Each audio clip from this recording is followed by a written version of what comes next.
I did. Was I really wondering? What? A little bit. I was answering another question in my head. Have you ever done that? Been walking around talking and answering your own questions inside your head. That's what Grandma said she was doing while she was talking to herself. I called her talking to herself, and I said, Grandma, you need to be locked up. She said, no, I'm asking, I have questions in my head. And as I have questions, I am answering them. I have to stay on top of these questions in my head because I have all of you at my house. Oh, I said, okay. Got me being a little bit rambunctious, but okay. I was just saying you need to be locked up mentally. I didn't say be locked up physically. My God. Grandmas.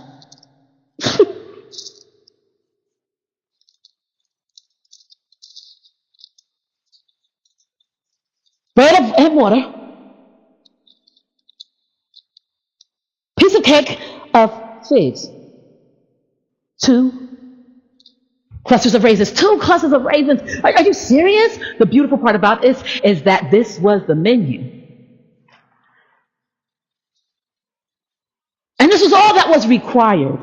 I looked at it, I know I look at things oddly. I couldn't get past it because I looked at the menu, get me a menu. And I said, does this match with this? Is this related to this at all? Does this menu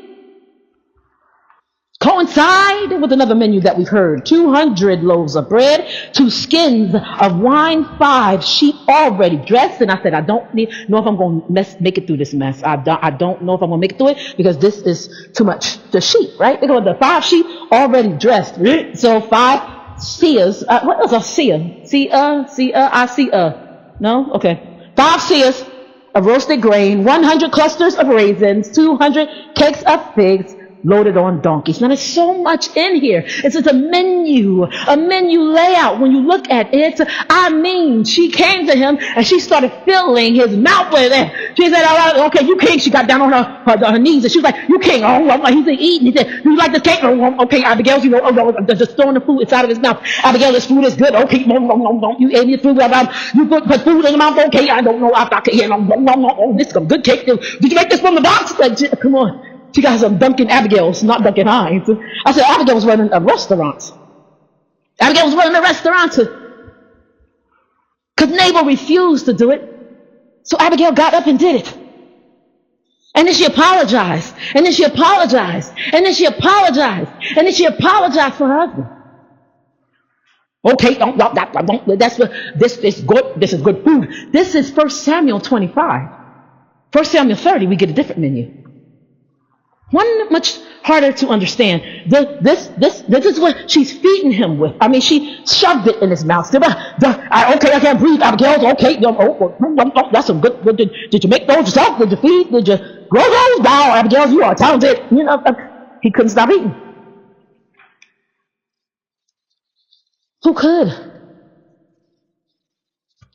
She was shoving the food in his mouth while apologizing. I apologize that my husband is that stupid. I apologize that he didn't give you the food when you asked for it. I apologize.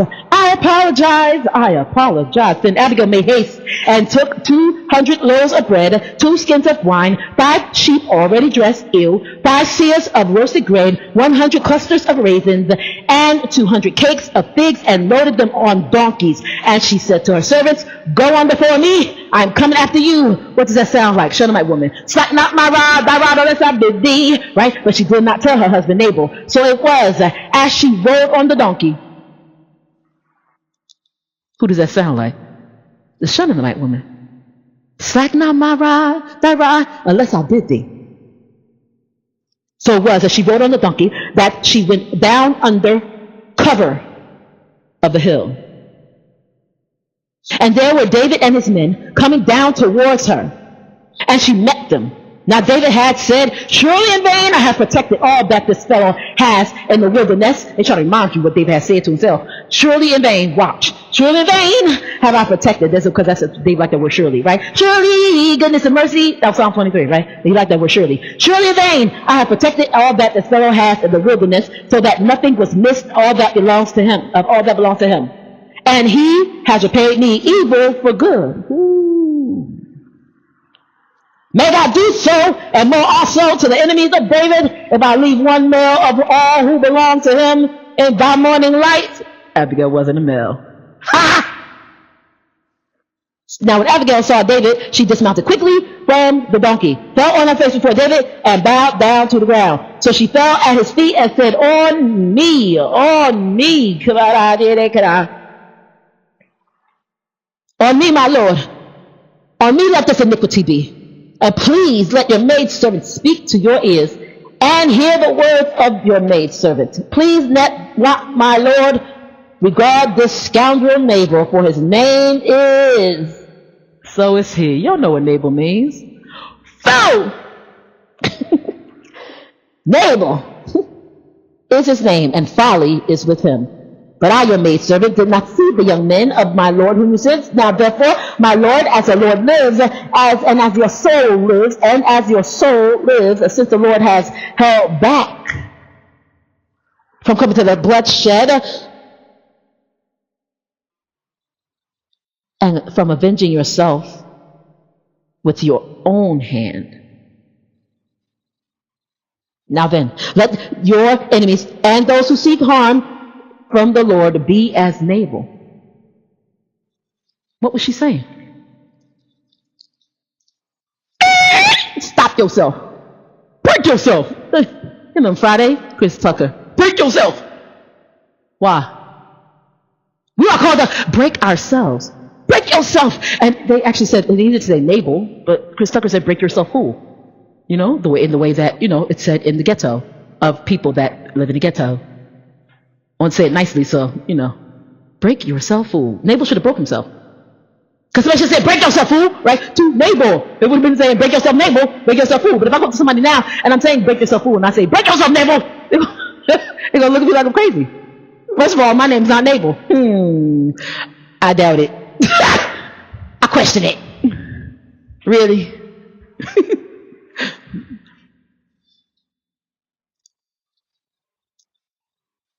But she said, stop yourself, break yourself. Don't be as my husband, for as he is, folly is with him, right? But Abigail had it hot, right? Because Nabal said no, she went and said yes. Which meant what? All of the production that was going on that campus, right, that they were living on, I mean, they were laid up, right? Because Abigail's had the mind for it. So I took that even into the further story. I was like, okay, so she must have keeping David lit, right? Because she had the ability, right, to run restaurants. Because she jumped off that donkey and she was shoving food in his mouth. Oh yeah, you like this cake? You like this talk? I said I was going to kill y'all. But I promise I the box cake. I saw myself. I see the box. It's a big box in front of her, and it's a big box. It's not box cake like Grandma makes, like Duncan Hines. This is Abigail Hines. So it's a big box, like a shoebox, not shoebox, a big box like you could put a person in. Big box of cake. She was feeding from some cake. He couldn't resist. Why? Because Grandma said the way to a man's heart is through his stomach. Now I think that's very deceptive, Grandma. Sometimes I think she was right. And since I can't cook,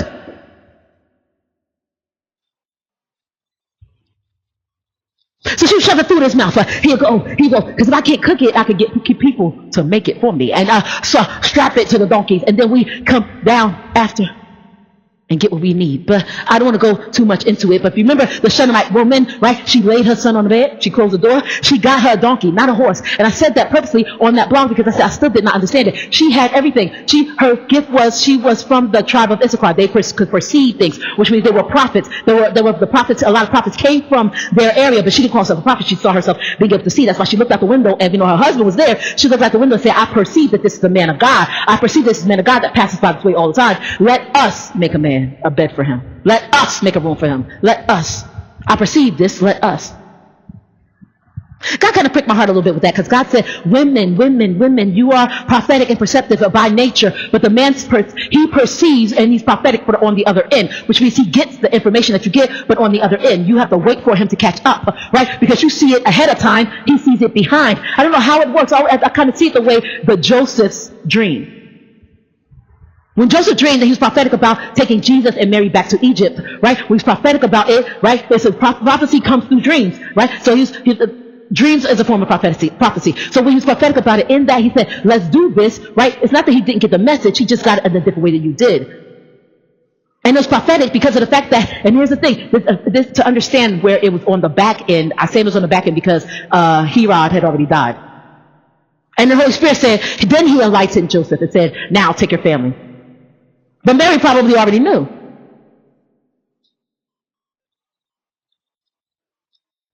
That's the only issue I had with the Shunammite woman, because she did not bring her gift before her husband, right, and say, okay, what should we do? She said, I perceive that this is the man of God that passes before us all of the time. Let us.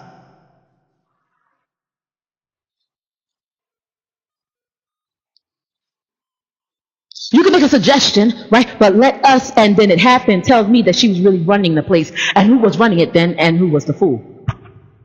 Abigail was running it, right? This is a Shunammite woman. Shunammite woman was running it, and the husband had to be the fool. Because she perceived, and then she said, let us. You don't see and do. You got to pick one job and stick with it. Seers don't doers. Thinkers don't doers.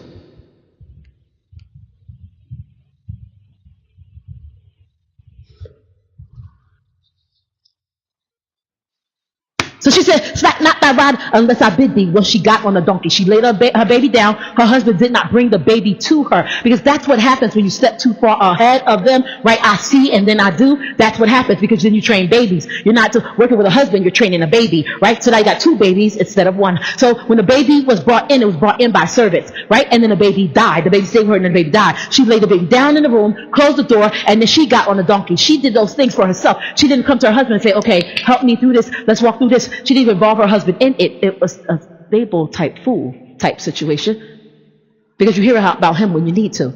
Because when the baby said, I got a headache, I got a headache, I got a headache, the father said, take him inside to his mother. But it's not like you 500 miles down the road, you at work and she at home. You right there. You can help. So the baby died. She didn't even tell her husband. But I was not stipulate that. She said, husband, the baby died. Don't go in that room up there on the side, right? I put him inside Elijah's room. And I think that's where she put him, didn't she? She put him in the prophet room. She knew what she was doing. But Eve, aren't you sick of running things?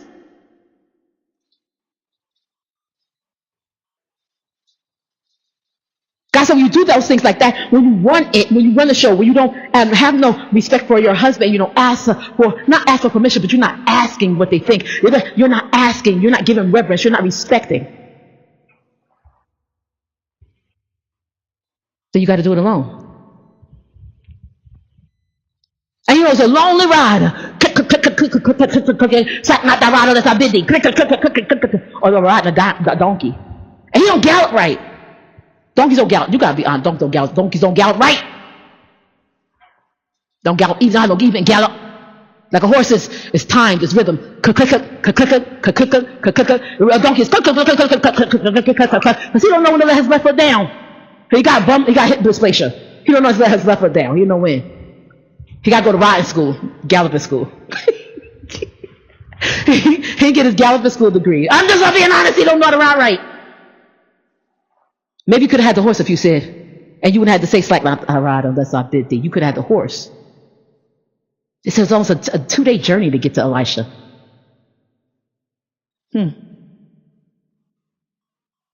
But she chose to take the donkey. We have to work outside of your situation that you should be inside of, right? You got to ride the donkey. You got to ride the one with the 3 chromosomes. You got to ride.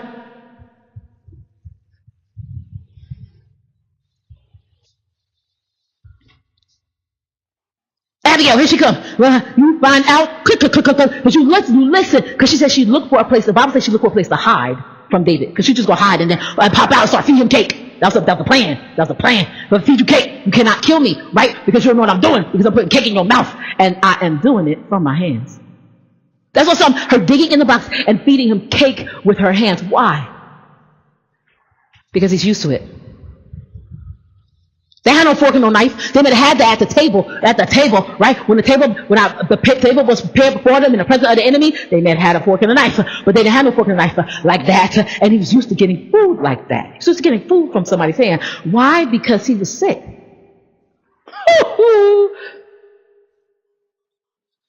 I gotta hit a really nasty story. He was sick, right? Because remember Amnon and Tamar? How Amnon raped Tamar?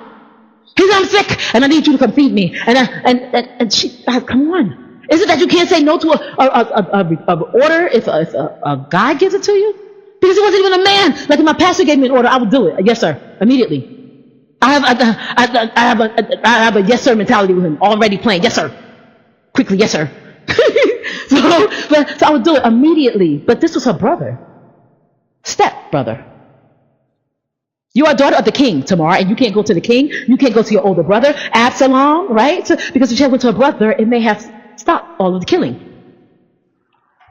Maybe. Not really. But he said, I'm sick, and I need some food. And wait, I need you to feed me from your hand.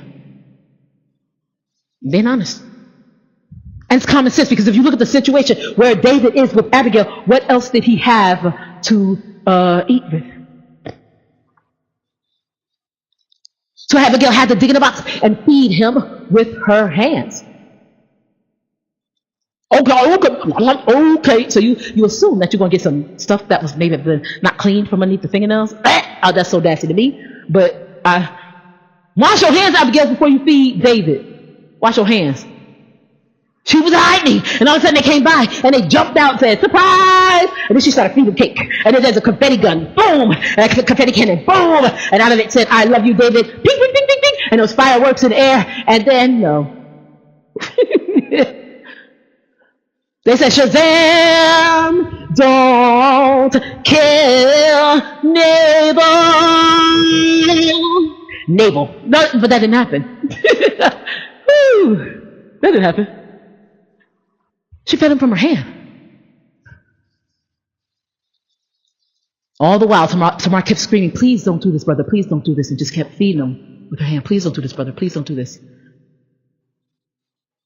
I said the only reason why he was stuck in that position and needed her to do it, and it said that she did it because of the fact that he was sick. So she had to, must have been some law or rule or something, where she had a regulation where she had to go in and feed him. And then he said, feed me from your hands.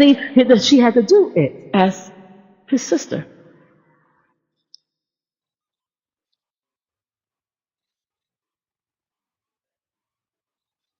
And the understanding is because you now fed him from your hands because he was in love with her. So now you fed him from life. So he grabbed her and he forced her to have sex with her. S-E to the X. Wrong. S-E-X, right? He forced her to have sex with her, right? And then didn't want her. Because how many of y'all know once you get something that you want enough to sin for, you do not want it anymore. So he tossed her away. And she said, please don't do this. Please don't do this to me. But she kept saying, please don't do this to me. You made me do this. Please don't do this to me. You made me feed you. And then please don't do this to me. It's like nobody can eat from this hand now because I fed you and then you raped me and then you threw me away, right? This hand now belongs to you. Please don't do this to me. I mean, have they been eating the same way? Eating from a woman's hand.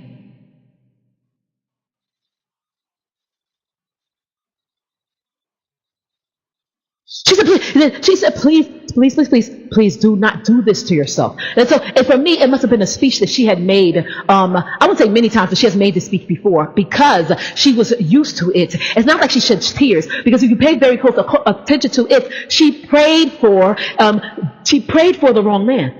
Selah.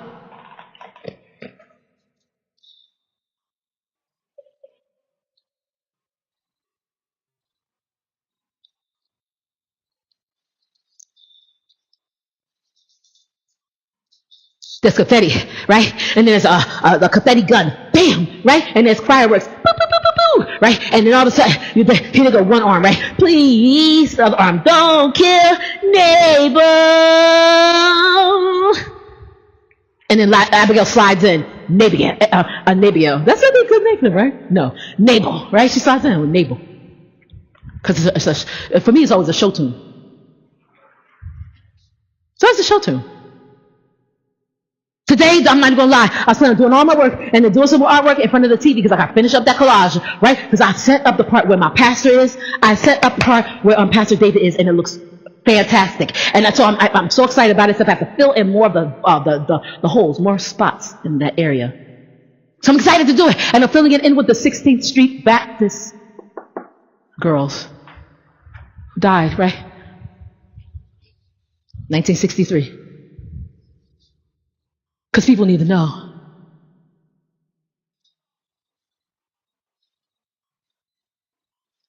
But while I was doing that, I was going to sit down in front of the TV and turn on what? Sound of Music. I don't know why, because I know the movie by heart. I'm excited for you right now.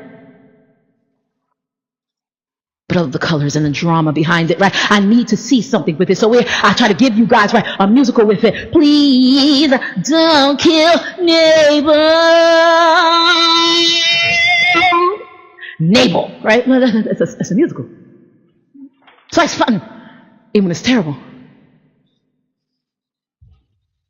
Because it sounded odd to me when I first said it, because it's the wrong set. What she actually said was, please don't kill David. What?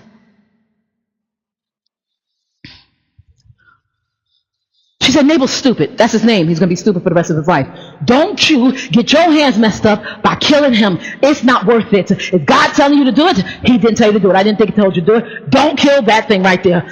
And may all of, and it's a popular statement, Joab said it to David, and they said it so much in 1 Samuel, 2 Samuel, 1 Kings, 1 Chronicles. They said it so much through those 6 books, right? I thought it was how they said good morning and good night. They said, may your enemies be as that person. Meaning they are praying death for that person. And what she said to David, she said, David was stupid. And may your enemies be, because you don't kill him and you don't mess up, may your enemies be as that man is. Basically, she was saying, I hope my husband died. Nobody likes Nabal, right? Nobody likes Nabal. Nobody likes Nabal. Worse than that, nobody likes Enable. I say what I hear. Nobody likes Enable, right? We do it to each other. We enable them. I said, please, nobody enable me, right? And then came my pastor.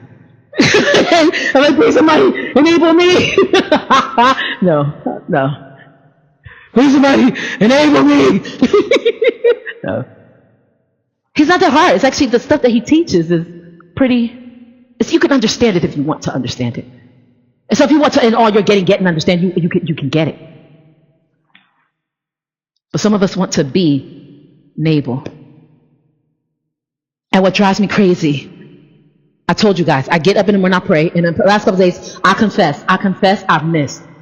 And I felt God saying to me this morning, stay in the bed and rest. Because I don't do it. I do not rest. Even when I'm sick, I do not rest. And I definitely don't rest during the day. And yesterday, like every other day, ended up in tears. Because I feel like if I get irritated in any way when I'm sick, if I get irritated in any way, my blood goes crazy. And I feel these stabbing pins and punching all over my body. And so I have my hand in my pocket, even though it's hot in there, I got my hand in my pocket, right? You see me with my hands in my pocket, beware, because I have my hand in my pocket, right? Because it hurts so bad, because I feel like I'm being smashed with hammers all over it. So the thing is, right? I did not pray this morning. I felt like God said in my spirit, Jamie, rest. So I laid there and I rested until 8 o'clock this morning. And y'all know it's a long rest for me, because I normally get up when I see not the sunshine, because I'm not between 2 brick walls, but I don't see the sunshine. But when I see the clouds bouncing back and forth between the buildings, between the brick, oh, it's time to get up, you know.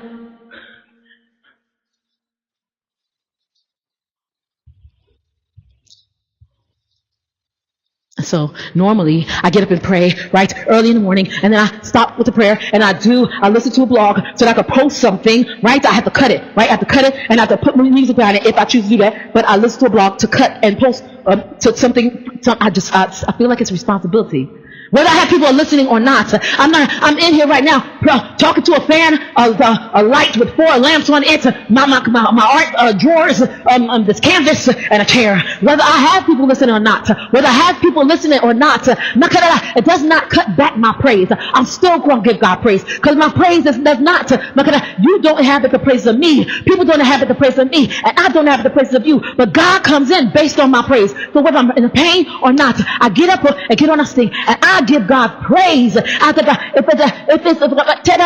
listen so I can cut something up to give you guys, whether I do music or I don't do music, right? That's just based on the amount of time that I have. I eat breakfast, right? I take my early morning medicine, and then I start. Then I start on this blog. And usually I'm done with the blog between 11:30 and 12, which drives me crazy because I keep missing Stephen Verdicts. I haven't seen him in over a month, all right? I'm always at 11:30. I always just miss him, right? But here's the thing. I said, after I do that blog, I go back and then I work on more artwork, right? And then I cut up another blog, or vice versa, depending on what time it is. If it's 12 o'clock, I do the blog first. And then I start working on my Black History canvas, because those paintings and things have to be done. They have to be done and ready for July 1st. And the more that I do, the more that I learn, the more that I hate what I'm sitting in front of me. So I do more, and I do more, because I keep learning stuff, and I keep picking up on stuff. And then, it becomes 5 o'clock in the afternoon, and I start the whole process again. I do a piece of artwork, I do a blog, and then I cut up a blog, and then I come back in there. So it's 3 blogs generally every day that I'm doing. Before there was 6. I asked some of the people that have listened for a long time. It was 6. And I felt like God was like, that's ridiculous.